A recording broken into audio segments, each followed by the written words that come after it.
네, 매일매일 각 분야 전문가들과 함께 생활 속 다양한 궁금증 해결해 보겠습니다.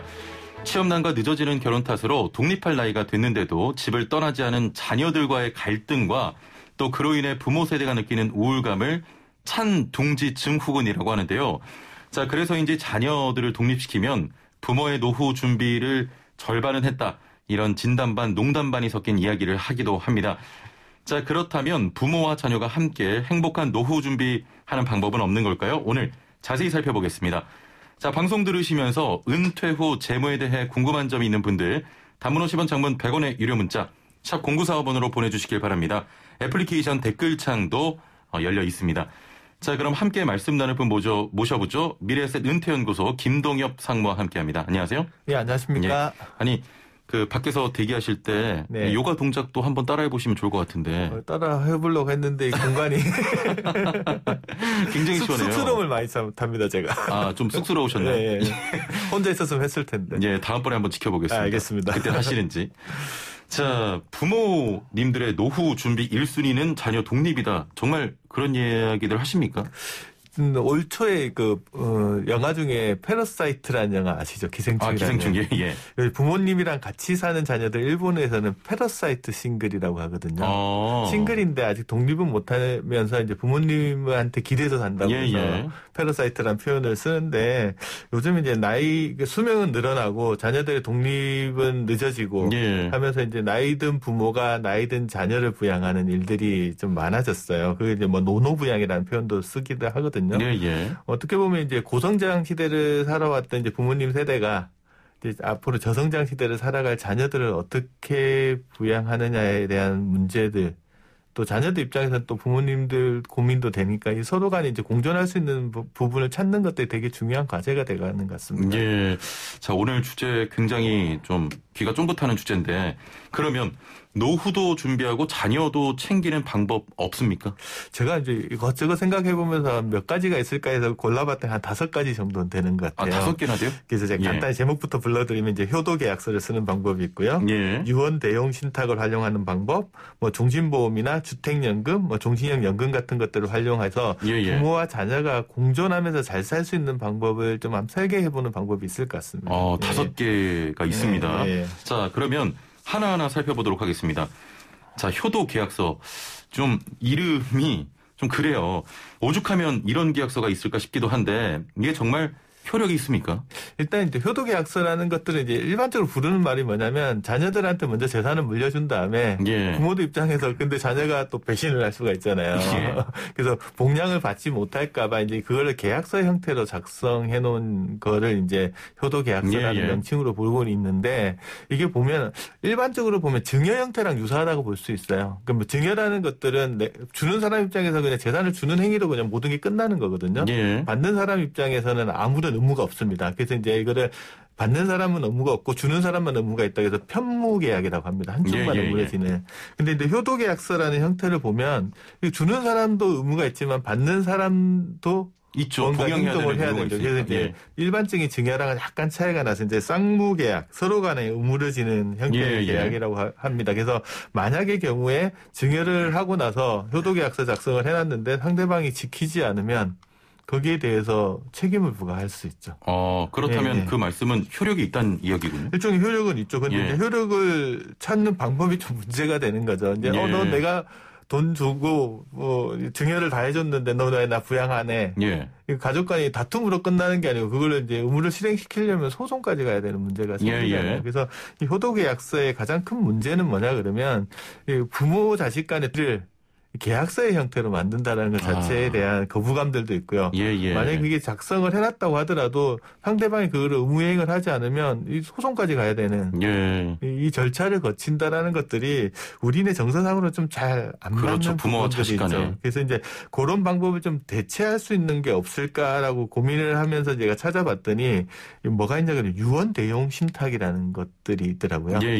유언 대용 신탁이라는 것도 어떤 거냐 그러면 이거는 자기가 가지고 있는 재산들을 금융기관이나 아니면 위탁자, 수탁자한테 맡겨놓는 거예요. 예. 그리고 이 재산을 어떤 용도로 운용을 해가지고 활용을 한 다음에 뭐 내가 살아있을 때는 어떻게 쓰고 내가 죽었을 때는 어떻게 쓰라고 이제 그 용도를 미리 정해놓는 거예요. 예. 그렇게 되면 이게 살아있을 때 재산의 활용 방법을 미리 정해놓는다고 해서 이걸 이제 생전신탁이라고도 그렇군요. 예.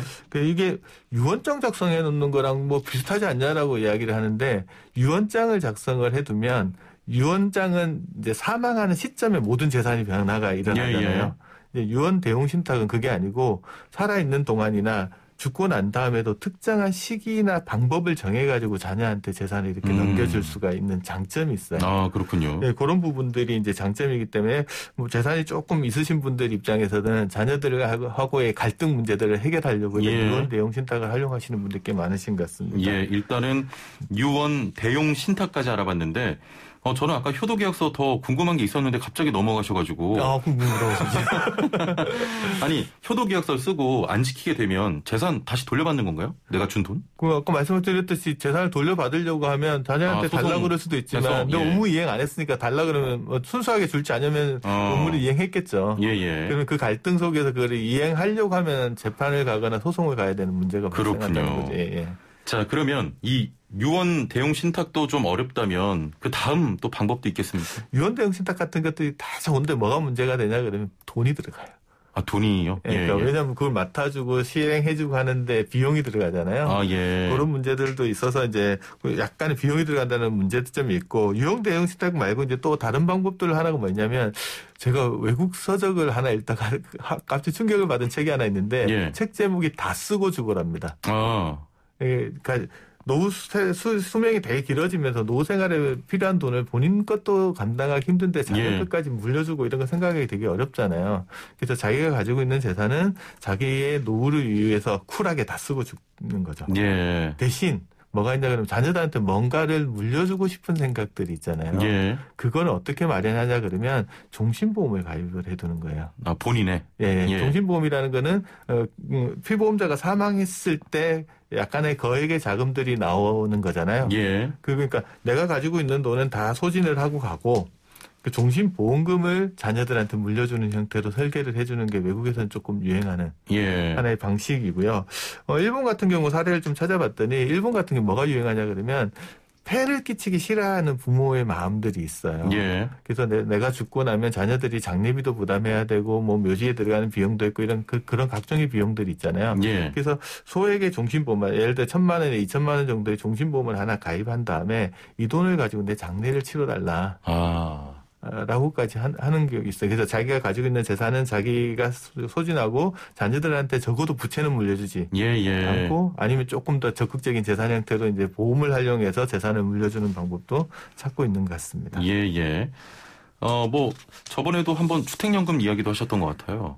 주택연금이라는 게 이게 결국은 살다 보면은 금융재산하고 집 한 채 이런 게 정도가 노후에 남잖아요. 근데 금융재산은 살다 보면 조금씩 소진되고 결국 집 한 채가 남으면 이 집을 어떻게 할 거냐는 숙제가 남잖아요.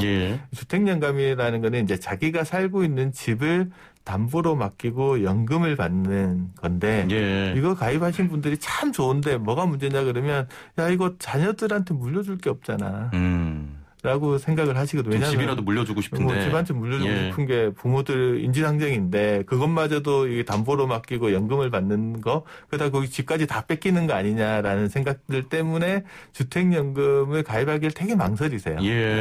그래서 이제 이거는 왜 그런지 이제 쭉 이야기를 들어봤더니 주택연금의 채무 상환 방법에 대해서 정확하게 이해를 잘 못하시는 거가 있는 것 같아요. 주택연금이라는 거는 이름은 연금자가 붙어있다면 결국은 대출이거든요.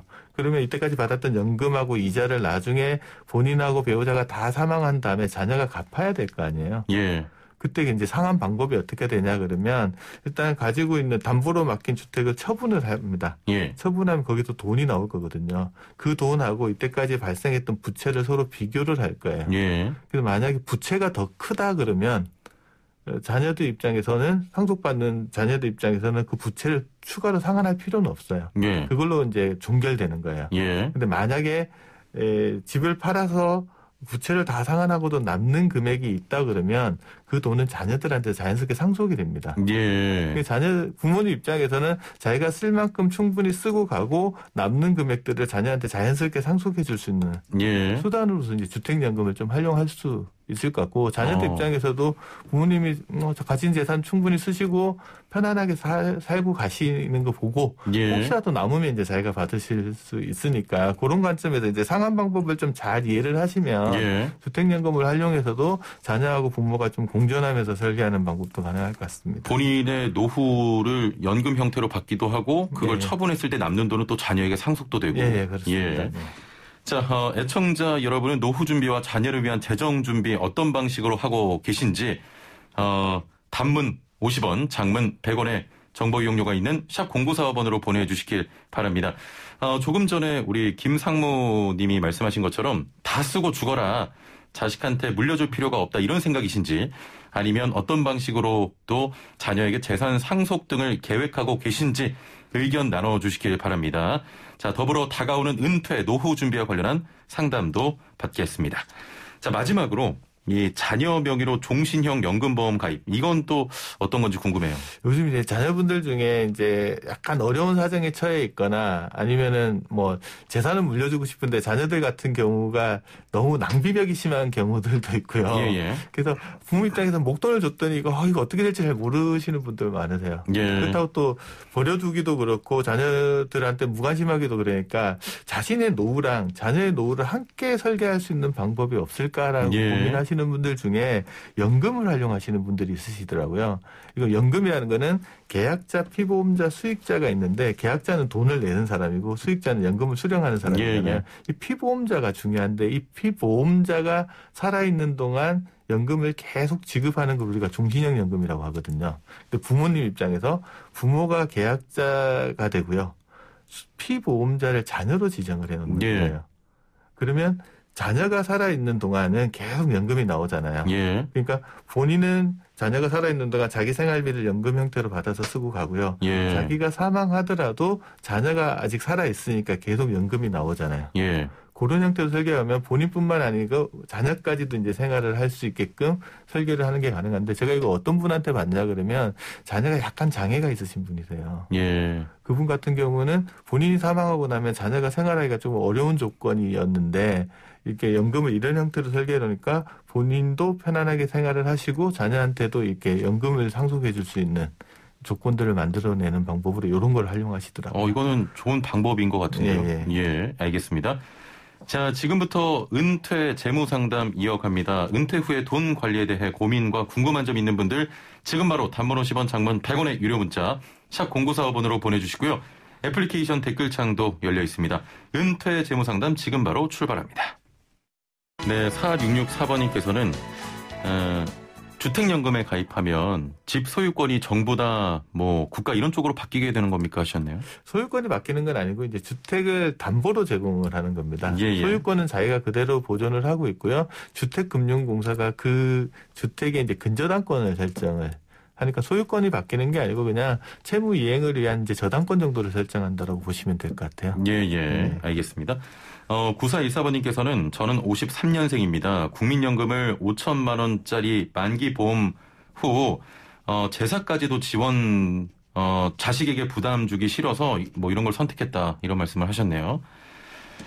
8270번님, 만약 주택연금을 받다가 건강이 나빠져서 병원 등에 입원하게 되면 계속 받을 수 있는 건가요? 집에 살지 않아도 주택연금은 받는 겁니까 하셨네요. 이 질문도 상당히 많이 하시는 질문인데요. 이제 주택연금의 수령 조건 중에 하나가 해당 주택에 거주를 요건으로 하고 있어요. 그런데 이제 아프신 어르신들 같은 경우에는 주택에 거주하지 못하고 이제 요양병원이나 이런 데에 옮겨가시는 경우들도 상당히 많으시잖아요. 그러면 거주 요건을 상실했기 때문에 주택연금이 중단되는 거냐, 중단되는 게 아니냐라 이런 질문들 많이 하시는데 그렇지는 않고 요양이란 사건이 사실이 분명하면 그 사실을 증명하면 연금을 계속 수령하실 수도 있고요.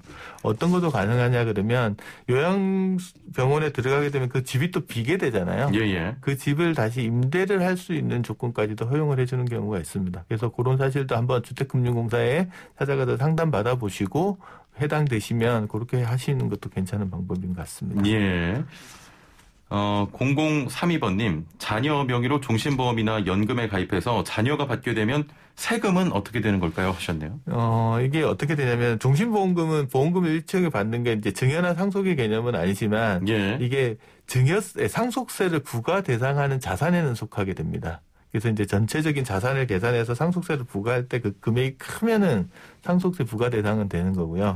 그다음에 연금 같은 경우는 제가 아까 설명드렸던 게 자녀가 살아있는 동안 본인이 돈을 내고 본인이 연금을 받으면 자기 돈 내고 자기가 받는 거니까 증여의 문제는 해당이 안 되지만 그러니까 계약자가 사망하고 나면 이제 자녀가 그 연금을 수령하잖아요. 그러니까 사망하고 나서 연금 형태로 상속하는 게 되거든요. 그거는 이제 상속 재산 가액이 포함되기는 하지만 일반적으로 목돈을 불려주는 것보다는 그 연금 형태로 물려줬을 때 평가 금액이 좀 낮아질 수는 있습니다. 그래서 그런 형태를 활용해서 이제 자녀들한테 연금 형태로 상속하는 것도 하나의 방법으로 이야기하고 있습니다. 그렇군요. 3635번님께서는 안녕하세요. 저희 부모님도 열심히 버신 돈 안 쓰시고 물려주시려고 해서 저희 자식들은 그동안 키워주신 것만으로도 감사하기에 다 쓰고 가시라고 했는데 돈 모으는 방법밖에 모르셔서 그런지 안 쓰십니다. 모쪼록 부모님 말년에는 그동안의 노고의 보상 차원이라도 여행도 가시고 하고 싶은 일 하시면서 멋지게 사셨으면 좋겠어요 하셨는데 좀 저희 부모님 세대 같은 경우는 돈 모으기만 하셨지 잘 못 쓰시잖아요. 그 말씀 또 그렇게 하시는데 또 쓰시라고 하시면 잘 쓰십니다. 그러니까 함께 쓰는 방법들 하고요. 자녀들이 눈에 밟혀서 못 쓰는 거가 있거든요. 자녀분들이 스스로 좀 잘 하시고 이제 부모님한테 어떻게 하시라는 것들을 먼저 말을 꺼내줘야 됩니다. 아까 주택연금이나 이런 것도 이야기를 해보면 자녀가 먼저 말 꺼내기 전까지는 부모가 먼저 말을 못 하시는 분도 많으세요. 그렇죠. 주택연금 같은 경우는. 이런 거 있으면 부모님 이렇게 하는 방법도 있습니다라고 안내를 해주실 필요가 있거든요. 그렇지 않으면 부모님 생각은 이거 뭐 좀 자녀들한테 하나라도 더 줘야 되는데 이 생각 때문에 못 쓰시는 거거든요. 뭔가 이렇게 주택을 담보로 빚내는 것 같고. 자녀분들이 먼저 부모님한테 이렇게 하시는 게 좋아요. 이렇게 해주세요. 뭐 이렇게 적극적으로 이야기를 하시는 게 되게 중요할 것 같습니다. 혹시 뭐 다음번에 또 오실 때는 좀 돈 멋지게 쓰는 방법 이런 것도 한번 고민을 해주시면 좋을 것 같아요. 알겠습니다. 그것도 한번 준비해 보도록 하겠습니다. 4500번님. 기존에 본인 명의로 가입한 20년 정도 된 종신보험이 있는데요. 보험 가액을 늘리면서 자녀 명의로 바꿀 수는 없을까요? 아니면 기존 종신보험을 그대로 둔 채 자녀 명의로 새로 가입을 해야만 하는지요? 하셨네요. 종신보험이라는 건 아까 제가 말씀드린 계약자, 피보험자, 수익자라는 게 있거든요. 그래서 종신보험은 피보험자가 사망했을 때 보험금이 나오게 돼 있어요. 그러면 여기서 계약자랑 수익자는 언제든지 변경을 할 수 있습니다. 근데 중요한 건 이제 대상이 되는 피보험자는 변경을 하실 수가 없어요. 그것만 알고 계시면 되고 예를 들어 어떤 걸 변경하실지를 잘 모르겠어요. 이제 돈을 받아가는 수익자는 이제 계약자나 피보험자가 동의하면 바꿀 수 있고요. 계약자도 뭐 계약자가 동의하면 바꿀 수는 있거든요. 그런데 이제 피보험자 대상이 되는 사람만 못 바꾼다. 그거 만약에 피보험자를 바꾸고 싶으신 분이면은 추가로 더 가입을 하셔야 되겠지만 계약자나 수익자 변경이 필요하신 분들은 변경을 하실 수 있으니까 이제 그 보험회사에 청구를 하시면 될 것 같습니다. 알겠습니다. 3925번님께서는 주택연금에 좀 관심이 가는데 다시 한 번만 자세히 설명을 해 주실 수 있나요? 하셨거든요. 주택연금이라는 거는 어떤 분이 가입하시는지가 궁금하실 것 같은데 부부 중에 연장자가 55세에 넘어가시는 분이 자기가 살고 있는 집을 담보로 맡기고 연금을 받는 제도입니다. 그래서 연금 수령 방법은 여러 가지가 있는데 그중에서 이제 종신지급형 연금을 선택하면 그러니까 주택 소유자랑 그 배우자가 사망할 때까지 처음에 정해진 연금을 계속해서 수령할 수 있는 제도라고 보시면 될 것 같아요. 그리고 이제 본인 배우자가 다 사망한 다음에 그 집을 처분해서 부채를 상환하는 구조로 되어 있는 게 주택연금입니다.